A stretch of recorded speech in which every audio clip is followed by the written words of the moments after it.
My son sent me a rent bill. Not for a house I borrowed, not for a place I trashed, but for the home I gifted him, fully paid off, signed over, with a promise that I could live there when I couldn't live alone anymore. 5 years later, he slid a typed invoice under my door and called it fair. 3 weeks after that, I served him an eviction notice. Before we start, please make sure to like this video and hit that subscribe button so you never miss a story like this. Also, comment where you're watching from. Thanks. I was pouring my morning coffee when I heard the envelope slide through the front door mail slot. I live with one ear always tuned to the mailbox now, ever since the pharmacy messed up my blood pressure meds and I missed a refill. I thought it was another appointment reminder or a flyer for lawn care. Instead, it was a plain white envelope with my name typed on it. No return address. The second I opened it, my hands started shaking. It was a formal rent notice from my son, $200 due by the 5th of the month, occupant Margaret Thompson. He didn't even write Mom. There was a breakdown of utilities and a line about guest privileges suspended pending payment. I read it 3 times, thinking maybe it was a mistake or some automated thing. But at the bottom, in blue ink, it was signed Daniel Thompson, my son, my only child. The same son I gave this house to 5 years ago. I stood in the hallway just staring at the paper, and I swear for a full minute I forgot how to breathe. I felt something drop in my chest, like when you trip but don't fall. Just that stomach punch of, what the hell is happening? Daniel wasn't home when I got the letter. He works in real estate now. Flips properties, he says, like it's poker. He moved me into the guest room last year when my knees gave out, and I sold the last bit of my husband's farmland. I gave him the house as a wedding gift. I told him, this is yours, but when I can't live alone anymore, I get to come here. That was the deal. No lawyers, no papers, just mother and son looking each other in the eye. When I handed him the keys, he cried. He said he'd take care of me forever. That was 5 years ago, before Kayla, before the big job, before the Tesla and the second bathroom remodel. I waited in the kitchen with the rent bill laid out like a corpse on the counter. When I heard his key in the lock, I stood up thinking maybe it was a joke. Maybe Kayla sent it and he didn't know. Or maybe it was some weird financial thing and he'd laugh and tear it up. But the second he saw me holding it, he looked annoyed, not guilty, not sheepish, annoyed. I figured we should be clear about things going forward, he said, dropping his keys on the console. Utilities have doubled. I can't carry everything. He didn't sit down, didn't ask if I'd eaten, just stood there, arms crossed like I was some squatter. I asked him if he remembered what I said when I gave him the house about living here when I couldn't live alone anymore. He shrugged. That was 5 years ago. Mom, things change. You said you'd only be here temporarily. He walked past me and opened the fridge like I was invisible. You eat the same food I buy. You use the internet. I can't just carry a whole adult's cost on top of everything else. I asked if Kayla was behind this. He didn't answer, just kept looking through the fridge, then grabbed a LaCroix and said, "Don't make this into drama. It's just rent. Everyone pays rent." I asked him if he'd be okay with me sleeping in my car. He laughed. Stop being emotional. I didn't cry in front of him. I waited until he went upstairs. Then I walked back to my room, packed a small duffel bag, and left. I didn't slam the door, didn't say goodbye, just left. I drove to a Walgreens parking lot and sat there until the sun went down, staring at the rent bill, trying to figure out how the boy I raised became the man who saw me as a bill to collect. Around 8 p.m., I opened the trunk to look for a blanket and found a box I hadn't touched in years. Old bank statements, medical records, and the original paperwork from when I paid off the house. Taped to the side was a smaller envelope I didn't remember placing there. It was labeled in my late husband's handwriting, House Final Deed. I opened it, hands trembling. Inside was the full notarized deed transfer document from when I gave Daniel the house, but something caught my eye. A sticky note I must have left for myself. It said, "Keep for records. May need for future proof." I stared at that note until my eyes blurred. Then I folded it all back up, sat back in the car, and thought, maybe it's not too late to fight. Maybe this house isn't just his. Maybe the boy I raised forgot who built the foundation. But I didn't. The last time I held the deed in my hand, Daniel was standing in my kitchen, dressed in a suit 2 sizes too big, hands still stained from hauling boxes. His wedding was 2 weeks away, and we were finalizing paperwork for the house. He looked nervous, almost guilty, like he couldn't believe I was actually doing it. I remember his exact words. "Mom, are you sure? This is your safety net. You don't have to do this." I told him I wanted to, that it was what his father would have done. I'd sold the last of the farmland a month before that. 30 acres we held on to after James died. The money was just sitting in the account. And Daniel and Kayla had been scraping together savings, trying to buy a home before their lease ended. I'd watch them tour beat-up listings every weekend, come home discouraged. So I called him one morning and said, "Let me help." It wasn't just generosity. I needed purpose. I needed to feel like I was doing something that mattered. I told myself this house would keep our family close. I told him, "This is your wedding gift. It's in your name, but when I get too old to be on my own, I come here." No arguments. He nodded, swallowed hard, then hugged me like a little boy again. He promised, "You'll always have a place with us, no matter what." At the time, I believed him. The day they moved in, I baked 2 pies and stocked the fridge before they arrived. Kayla walked in and squealed at the granite countertops. She kissed Daniel and said, "This feels like we're finally winning." That sentence stuck with me. We're finally winning, like it was a game, like life was a scoreboard. Back then I liked her. She was bright, sharp, and knew how to make Daniel laugh when he got stuck in his own head. She didn't come from much either. Her mother passed when she was 12, and her dad worked construction jobs out of state. She seemed tough. I respected that. But even then, I noticed little things. Kayla quietly suggesting they repaint the guest room so it felt more like theirs, or how she called the living room my space in front of her friends. I brushed it off. Young people wanted their own stamp on things. I understood. I didn't push. I didn't remind them that the house came from me. I didn't even tell most of my friends about the gift. I didn't want it to look like I was trying to buy affection. I just wanted to be near my son, to be part of his new life. For the first year, things were good. We had dinners together, Sunday breakfasts, game nights. They invited me over for birthdays, asked me to dog sit when they went away. I still had my own apartment, but I kept a small bag at their house just in case. When my arthritis flared up, Kayla would bring me heating pads. Daniel still called me twice a week. But things shifted after Kayla got the job at that design firm. Her hours stretched, her clothes changed, her friends got wealthier. Suddenly, the neighborhood didn't feel fresh enough. She started remodeling. Daniel followed her lead. New fixtures, new landscaping, new debt. He started talking about leveraging the house for investments. That was the first time I felt nervous. I asked him if he remembered what we agreed. He said, "Of course, don't worry. It's your home, too." But I felt it, a crack forming. 2 years later, when I slipped on the front steps of my own apartment and ended up in urgent care, Daniel picked me up, brought me back to their house, and said, "You'll stay with us for a while until you heal." That's when the shift became permanent. My lease ended. I moved into their guest room. At first it was warm. Kayla helped decorate. Daniel bought me a better mattress. But then the subtle distance crept in. Kayla started locking the pantry. Daniel forgot to refill my prescriptions. They stopped inviting me to dinner with their friends. Kayla began calling me Margaret instead of Mom. And I, God help me, stayed silent. I told myself it was just stress, just temporary, just something I had to endure because that's what parents do. Until that letter came. Until Daniel looked me in the face and called me a financial burden. That night, after finding the deed and that old sticky note in my trunk, I sat in the Walgreens parking lot and thought back to the exact moment I handed over the house. I could still see Daniel's hands shaking as he signed. I could still feel the hope I had. And now all I could feel was this quiet, burning rage, not at the money, not even at the disrespect, but at the betrayal of a promise made, the kind that should have mattered more than a contract. I started the engine. I had one more place to check, my storage unit. There were things there I hadn't touched since James died. Maybe something in there could help. I didn't know what, but I knew I wasn't done. Not yet, not by a long shot. I drove straight to the storage unit that night, running on coffee and adrenaline, the kind of wired energy that comes from humiliation and anger tangled together.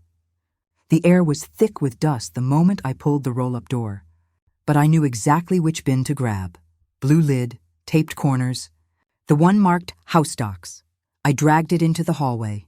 knelt down despite my knees aching, and started digging. Old photos, the appraisal, inspection reports, even a typed note from the real estate agent congratulating me on starting a legacy for your family.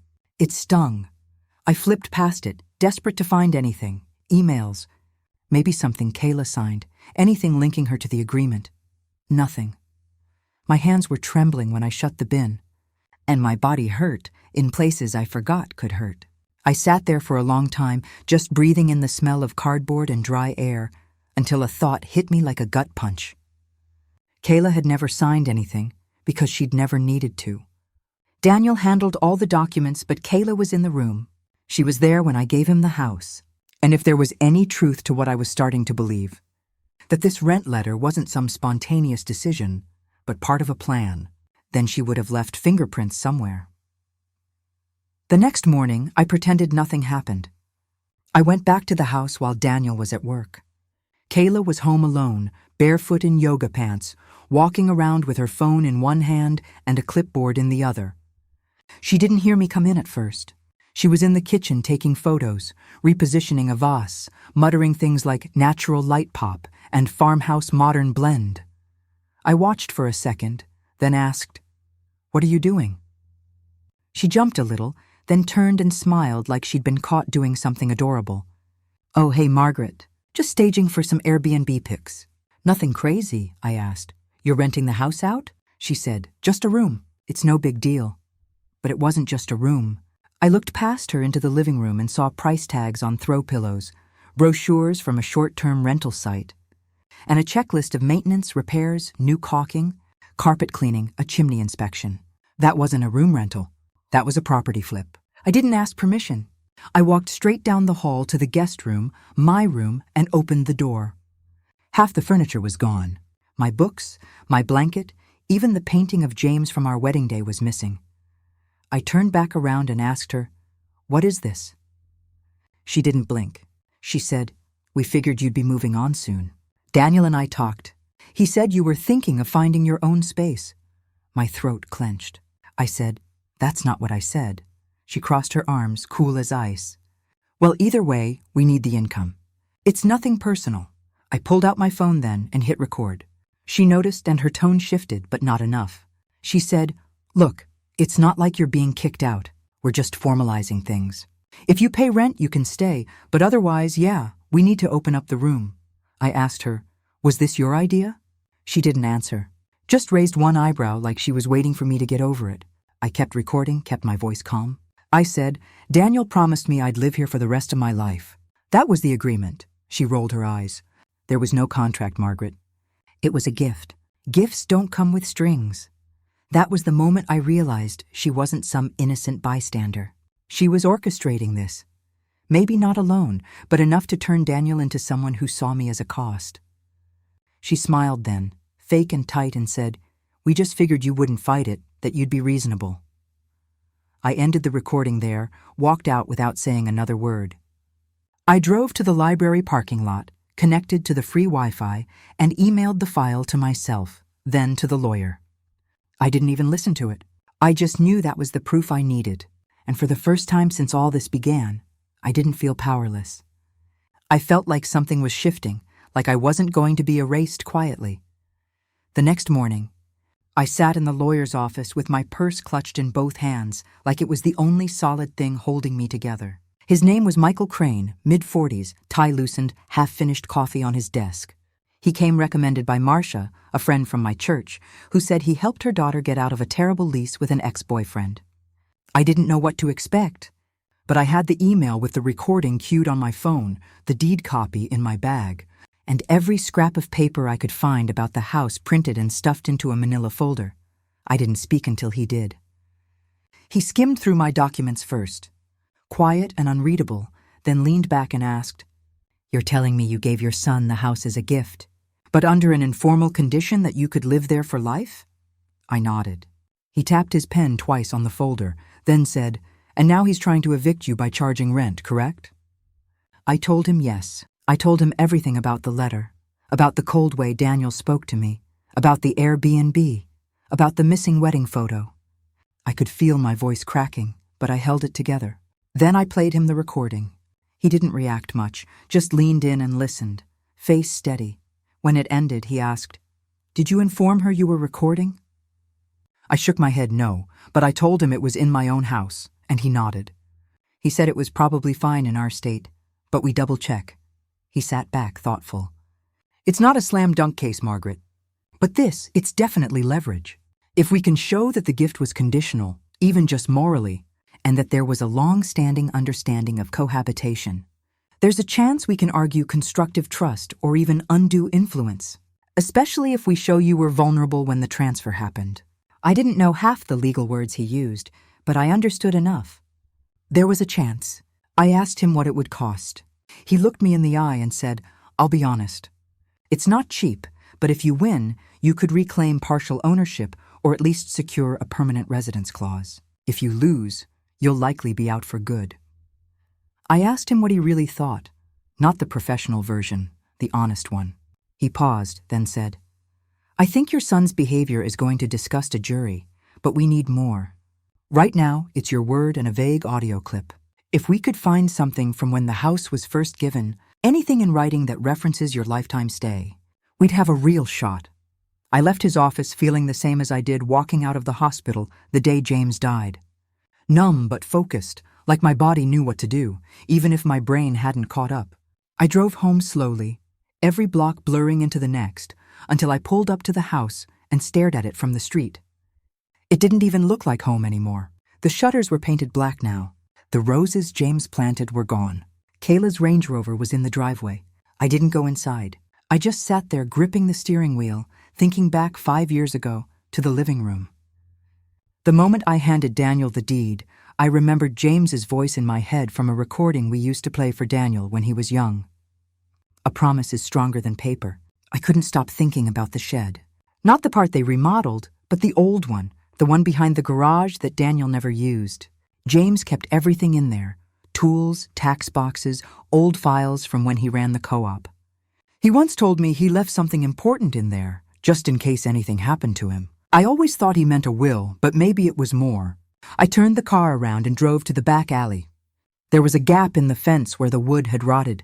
I parked behind it, climbed through with effort, and made my way to the shed.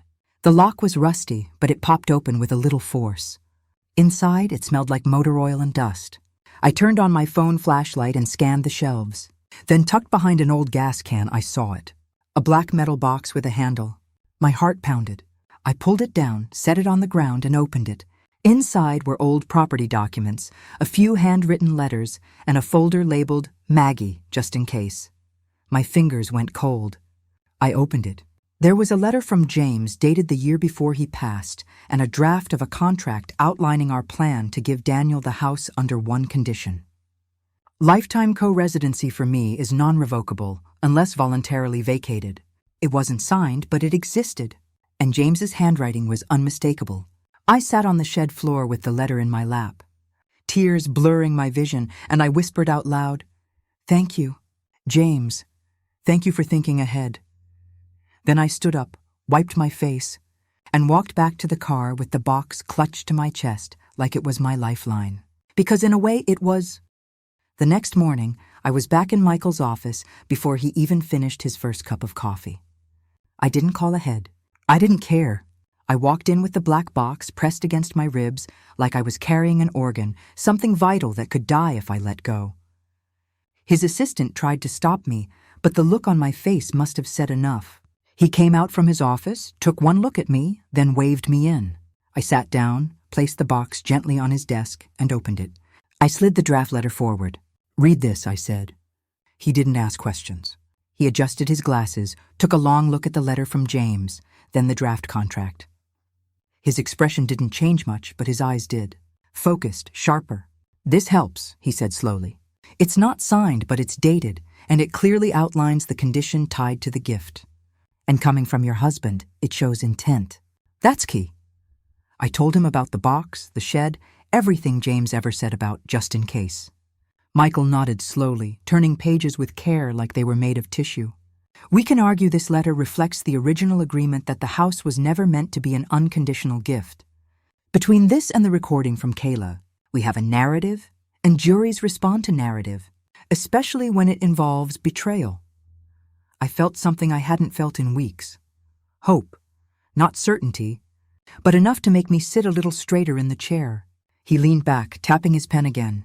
Well, we'll file a petition to establish a constructive trust, citing undue influence and breach of oral agreement. It won't be fast. Daniel will fight back. He'll try to discredit you, but we can frame this as a case of elder abuse, financial and emotional manipulation. That word stuck in my chest. Abuse. I'd never thought of it like that, but it was.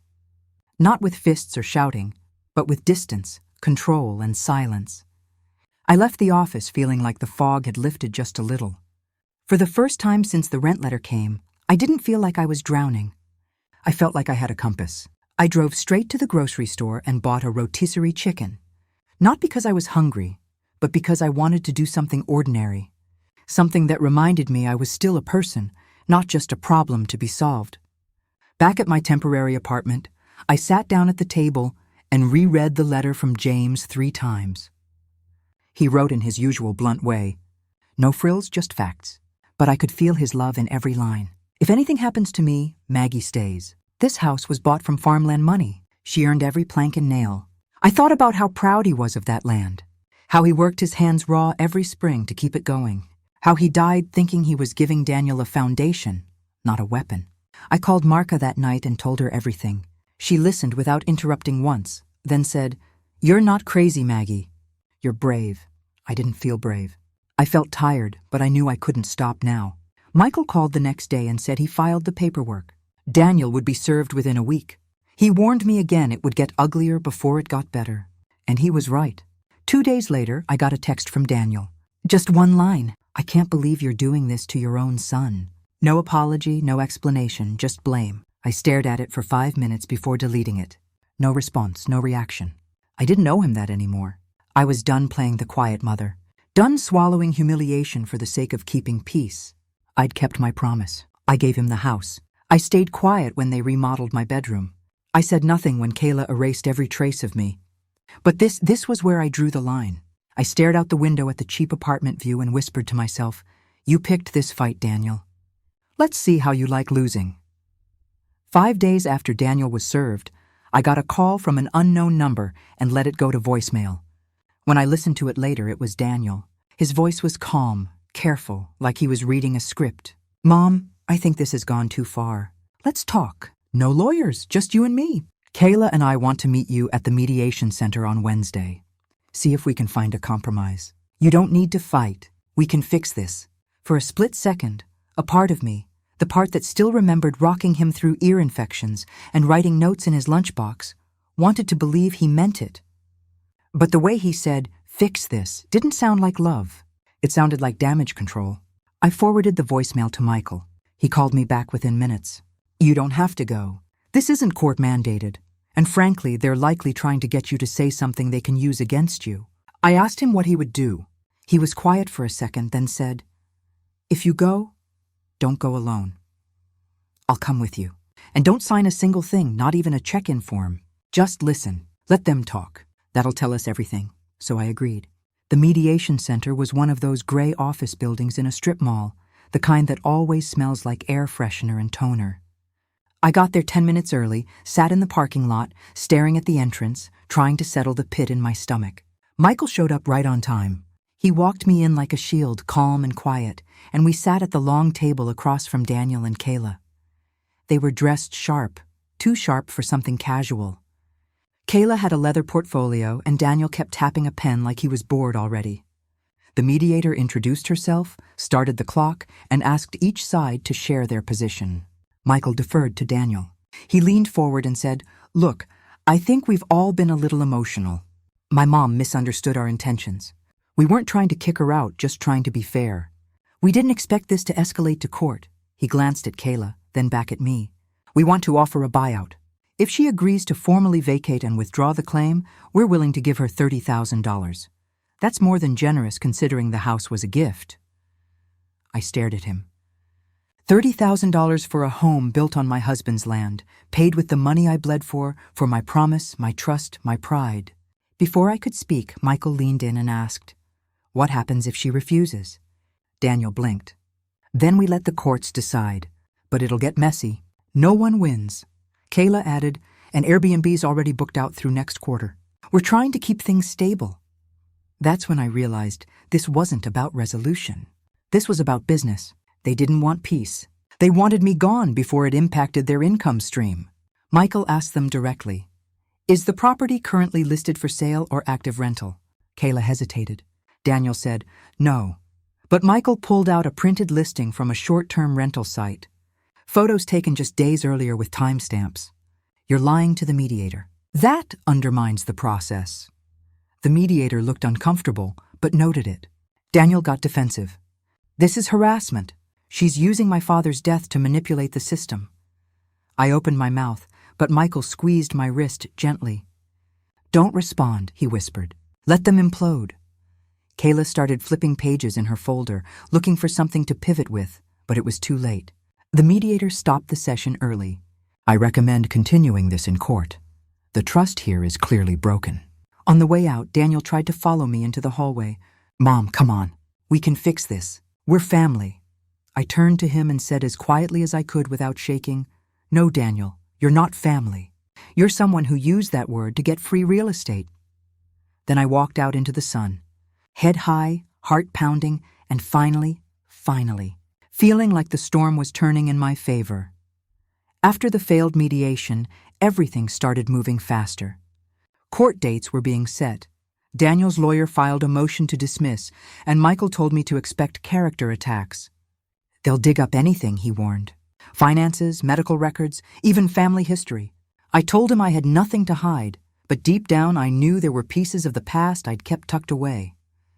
Not out of shame, but because I thought they didn't matter anymore. That changed when a letter arrived from the court requesting identity verification documents and anything related to Daniel's birth and adoption. The word hit me like a freight train. Adoption. I sat on the couch for a full minute holding the paper, unable to breathe. It had been decades since I thought about the legal side of it. Daniel never knew. James and I never told him. He was just barely 2 when I married James. And his biological mother, James's ex, had given up custody without a fight. She'd signed the papers and vanished. And I became Daniel's legal mother before he even knew what the word meant. He'd called me Mom since he could speak. I never wanted him to feel different or abandoned. He was mine in every real way. He was mine. But now that detail was coming back like a ghost I thought had long been buried. I called Michael. His voice was calm, but I could hear the shift. This could work both ways. They might try to argue you had no legal reason to make long-term claims on the house since you're not blood. But if we frame it right, it shows something better. You raised him without obligation.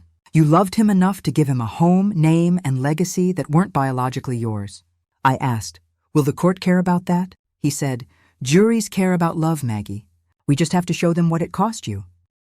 That night, I pulled out an old photo album I hadn't touched in years. Inside were pictures of Daniel at 3, at 6, at 12, birthday cakes, scraped knees, school projects, all the things that don't show up in legal documents, but mean more than any court filing ever could. There was one photo I stopped on. Me holding Daniel in my lap, his arms around my neck, and James in the background, blurry but smiling. I remembered the day perfectly. It was the first time Daniel called me Mommy in public. We were at a zoo. He pointed at a lion and then looked at me and said, "Mommy, he's got a loud mouth like you." I laughed so hard I cried. James told me later that night, "He doesn't know anything else. You're his whole world now." The next morning, Michael asked me to bring any documentation of the adoption, court records, name changes, anything official. I dug through my storage box again, the one I'd brought from the shed, and found a manila envelope tucked between tax files. Inside were the adoption records, signed and sealed. There was also a note James had written the day we filed. The paperwork, it said, "We do this today because love is more than DNA. Maggie's already his mother. This is just paperwork catching up." I took the documents to Michael and watched him scan through them slowly. "This changes the framing," he said. "If we introduce this, we show the jury that you gave your life to this boy without legal pressure, without obligation. You didn't just give him a house, you gave him everything." I nodded, but my heart was heavy. I knew Daniel didn't know about the adoption, and I hated that it might come out in court, in front of strangers, in a way that felt like a weapon. But he'd left me no choice. That week, Daniel's lawyer sent over another letter, this time demanding that I vacate the house within 30 days or they'd escalate to a formal restraining order. I forwarded it to Michael without even reading the last paragraph. The gloves were off now. Daniel wanted war, and I had one final thing to remind him. I might not be his biological mother, but I was the only one who ever stayed. And now I was done staying silent. The morning of the court hearing, I woke up before the sun, sat on the edge of the bed in my small apartment, and stared at the wall for a long time. It felt like the silence before a storm, not outside, but inside my chest. I got dressed slowly, choosing the navy blue blouse James always said made me look steady, trustworthy, like someone who gets things done. I pinned my hair up, kept my makeup minimal, and made sure every single document was packed neatly in my bag, organized by date, tabbed by Michael's paralegal the night before. When we arrived at the courthouse, I felt like my skin didn't quite fit, like I was moving in a dream where nothing was familiar, but everything mattered. Michael walked beside me, calm as always, briefcase in hand, nodding to other lawyers in the hall like this was just another day. For me, it felt like the culmination of every moment I had ever doubted myself. Every time I told myself to stay quiet, to keep the peace, to be the bigger person. The courtroom wasn't large, but it was cold and bright. Daniel sat across from me with his arms folded, wearing a charcoal suit and a smirk I hadn't seen since he was a teenager trying to talk his way out of a speeding ticket. Kayla sat beside him, avoiding my eyes, flipping through her phone until the bailiff told her to put it away. The judge entered, a woman in her 60s, sharp-eyed and unsmiling. She called the case and everything began. Michael laid out our position first, how the house had been transferred with a verbal agreement attached, how I had moved in under that agreement, and how Daniel had violated the understanding by attempting to charge rent and evict me. He introduced the shed letter from James, the audio recording from Kayla, and the adoption records, all marked and submitted as exhibits. Then he read James's words aloud, and for a moment the courtroom felt still in a different way, not tense, but moved. Daniel's lawyer tried to object, saying the documents weren't legally binding, that they were sentimental at best, hearsay at worst. The judge overruled her. When it was Daniel's turn, he spoke carefully, choosing every word like it was pre-written. He said he appreciated what I had done, but that he never agreed to a lifetime arrangement. That I had been welcome as a guest, not a resident, and that my presence had begun to affect his marriage and his financial stability. He never once looked directly at me. When his lawyer tried to argue that as an adopted child, I held no legal claim to familial assets, Michael stood and calmly destroyed the point with precedents, citing at least 3 similar cases where adoptive relationships were honored fully by the court. Then came the most unexpected part. Michael had subpoenaed Kayla to testify. She looked caught off guard but composed herself and took the stand. She tried to keep it neutral at first, but under questioning, her tone cracked. She admitted that yes, I had given them the house. Yes, Daniel had told her from the beginning that I would live with them someday. Yes, they'd planned the rent letter together as a way to push me out. It wasn't meant to be cruel, she said, her voice wobbling. We just didn't think she'd fight back. That sentence stayed in my head like an echo. We didn't think she'd fight back. The judge listened without expression, then looked directly at Daniel and said, "It appears that your actions reflect a significant breach of trust and moral obligation." Whether or not a contract existed, the evidence strongly suggests that a binding verbal agreement and family promise were made and later disregarded. That carries weight. She announced that she would issue her formal ruling in 72 hours and warned both parties to refrain from any retaliatory actions in the meantime. As we stood to leave, Daniel tried to say something, but the bailiff was already guiding us out.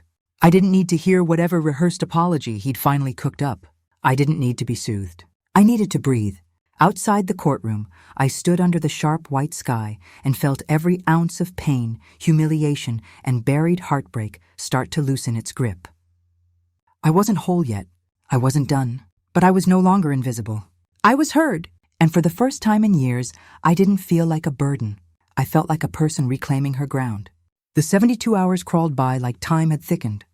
Like every second wanted to make me question if I'd done the right thing, if I had gone too far, if some part of this would come back to punish me worse than the silence I used to live in. I barely slept. I didn't leave my apartment. I played old recordings of James reading to Daniel when he was little. Soft cassette tapes I hadn't touched in over a decade, just to remind myself of what love used to sound like in our house. When the court clerk called to confirm the verdict had been filed and that both parties were required to attend the reading, I got dressed like I was walking into a baptism and a funeral at the same time. I wore the same blouse I wore to James's memorial, pale gray with sleeves that covered my arms, because I felt like every inch of me had been on display too long already. The courtroom was quiet when we arrived. No jury this time, just the judge. Her gavel already placed on the bench like punctuation, waiting for a sentence to end. Michael sat beside me, steady, composed. Daniel and Kayla walked in late. Daniel in the same suit he wore last time. Kayla in oversized sunglasses like she thought this was press-worthy. The judge wasted no time.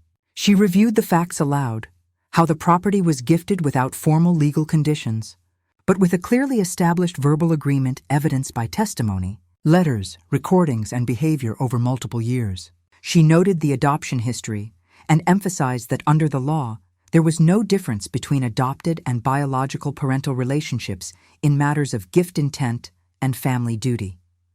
She said the attempt to charge rent was not only ethically troubling, but under the circumstances constituted an abuse of familial trust and appeared to be a strategy to force an eviction through pressure and control.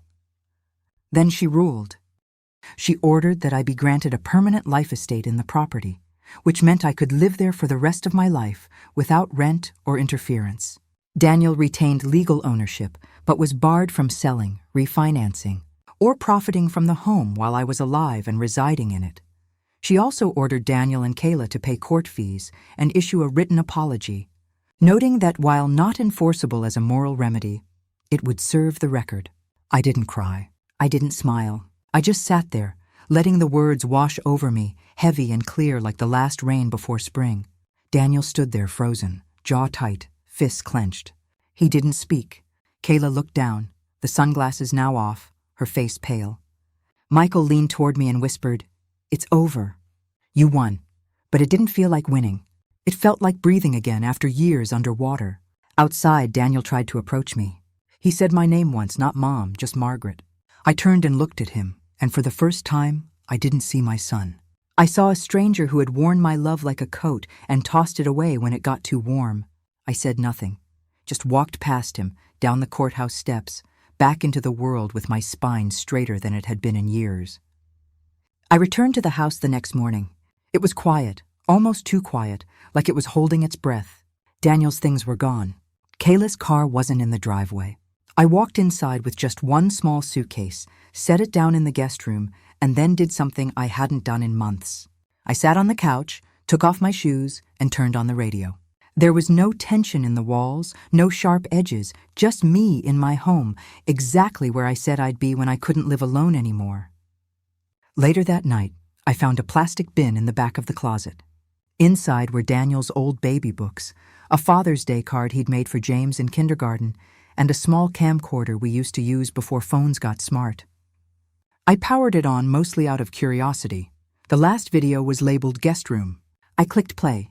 The screen lit up. It was my room, but what I saw made my stomach twist. There was a blinking red light in the corner mounted just above the closet. A hidden camera. The date matched the week the rent letter was sent. My heart pounded. I rewound the tape and fast-forwarded through footage, my hands shaking until I saw myself folding laundry, taking medication, reading in bed. All of it recorded. I turned off the camcorder, sat back, and stared at the wall for what felt like hours. I wasn't just unwanted. I was being watched. Every step, every sigh, every moment of private sorrow documented by the people I gave everything to.